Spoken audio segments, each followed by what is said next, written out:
Greetings my absolutely adequate viewers. Maybe nobody waited for it, but I'll continue talking about video games on this channel. Today we will continue expanding our knowledge about such a great game called Overlord. In the previous video, we were about to enter and explore the Elven Forest Evernight, as the people were complaining that it grows uncontrollably. Unfortunately, we can't just chop the whole forest down, so we have to explore and conquer it. Null, like our personal Jarvis, tells us that once it was really beautiful and lush, but now it's dark and unfriendly. He didn't lie. In general, the atmosphere here is rather mysterious. We find two dead elves who are asking us to kill some bloody unicorns that drain the life from the forest. But I am the Dark Overlord with 100 minions, why can't I just do whatever I want? Anyway, we killed these ponies not without satisfaction. One of them was also guarding an artifact that I brought to the base. But it wasn't just an artifact, it was a minion spell that increases the health and armor of our minions. In my opinion, these kind of spells are the best in the game. Minions are getting really strong after casting. The elves are letting us pass further in the forest, where we encounter some rat archers. They're going to be one of the new types of enemies in Evernight, but these ones are especially annoying.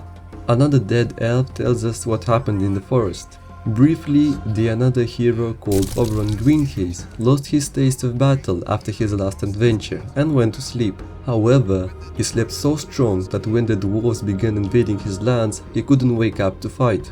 But he materialized his worst nightmares that drove out the invaders. Then this tree grew around him, being his punishment for being lazy to fight for his race. As you might understand, Oberon represents laziness. The things in the forest are going worse than we thought. The tree's roots are extremely limiting us from exploring, but we find and break one of them.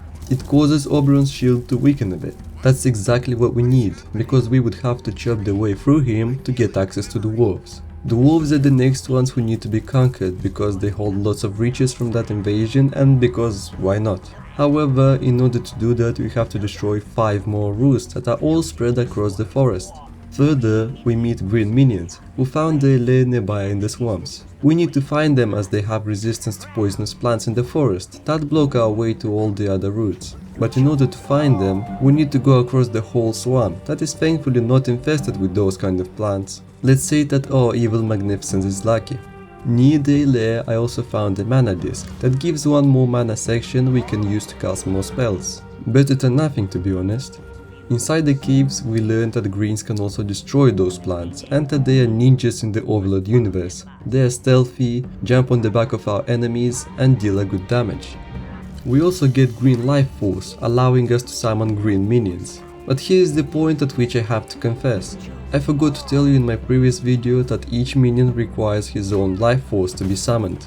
Brown for browns, red for reds and green for greens. Hope you won't beat me for that. There was also a moment when I basically had 0 HP. It was quite intense and saturated moment. Overlord's life flashed before his eyes. We finally found the hype, but now we have to go all the way back to the teleport. On the way there we tested greens on a cave troll, and I also found out that they are more effective against one massive enemy rather than a group, and they also jump around them as if teasing. And when idle, they behave like my classmates when the teacher got out the classroom for 2 seconds. Congratulations, now we have 3 types of minions out of 4. Unfortunately, we are unable to destroy the rest of the routes. We need blue minions to pass the water obstacles. We've got greens and can move further in the plot, but I decided to finish something I forgot to do earlier.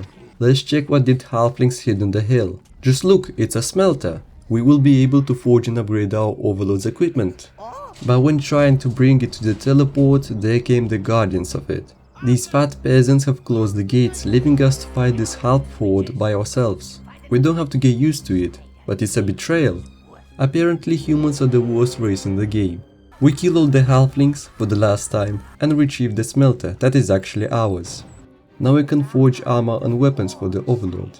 But the sad part is that we have to sacrifice lots of our minions to make the equipment stronger and with unique effects. So we would need lots of minions for proper equipment. Alright, let's now investigate the Spree Castle. The castle is not in its best shape for sure. Nal says that even 1,000 halflings couldn't do this much damage and warns us about the smell of magic. On the outskirts we fight some assassins. They are apparently very dangerous on legendary difficulty, but they are definitely not the locals. There are more of them inside the castle and also a health disc. We enter the dungeons of the castle and we get acquainted with Rose, who is that lady the peasants were talking about. She explains that she wanted to find a shelter for poor people away from a plague, but these raiders have teleported here with a magical creature. She asks us to deal with the enemies and return her luggage. We have to help her. She seems a good madam. To open the gates we have to fight some raiders and rotate a wheel. However, we finally meet the creature that looks like... I don't know what. But despite the looks, this thing is tough as hell, as it constantly summons raiders and beetles. And its minions have also killed several dozens of my minions, but I still have managed to kill it. Evilness always finds a way. Now we can give Rose's luggage back. She is very grateful and says that we surprised her. She also says that she could be of use and comes over to live with us. We don't have a choice, although who would reject her? The tower has been fully repaired, by the way. Rose can make it more cozy. She will live in our private quarters the minions have found, and suggests us to find out the cause of the plague in a new location called Heaven's Peak. That's the very location, by the way. But don't think it's friendly. Swampy, stinky and cloudy place filled with zombies and succubi. But still, that's one of my favorite locations in the game. I like its aesthetic. Look at the amount of life force over there. The shepherd doesn't seem to like us for that though. There's a refugee camp nearby, and the locals tell us that the city has been closed off by Sir William, the local paladin and governor. William also goes into our death notebook, as he is another hero who contributed to murdering the last overlord. But the things in the camp also go not well. Some people turn into brain eaters, and generally speaking, everyone has got problems only we can solve. It's so familiar.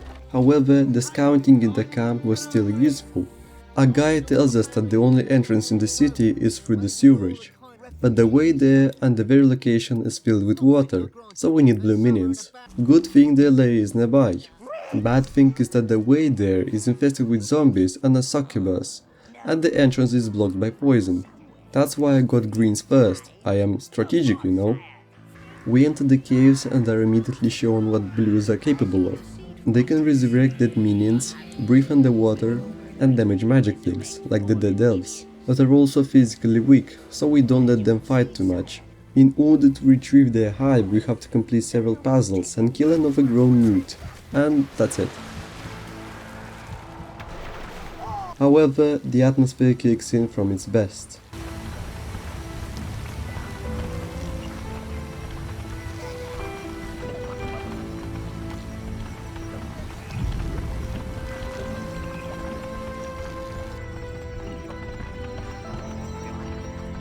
By gathering Blue's hive, we finish one of the most important steps in the game, as now we can get some artifacts like this one at the very beginning and have 20 minutes limit.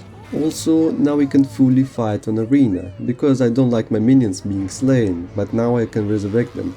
Fighting in arena is a very important aspect, as we get real resources from it. I mostly used it in upgrading Overlord's equipment. But to be honest, I also abused it a lot. I just attracted beetles to the gates as, for some reason, they can't bite me there, and put reds in the corner so they can roast them.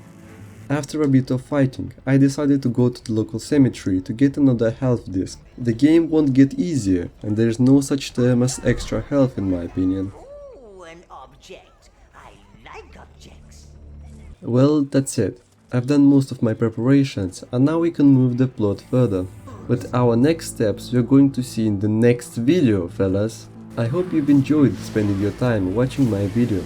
You can always show and write your emotions and opinions under it. I would be really grateful to read. As for the game, the next few parts of it are the most interesting to me, and I hope they will be to you as well. But at this moment I say, have a nice day. See you in another video.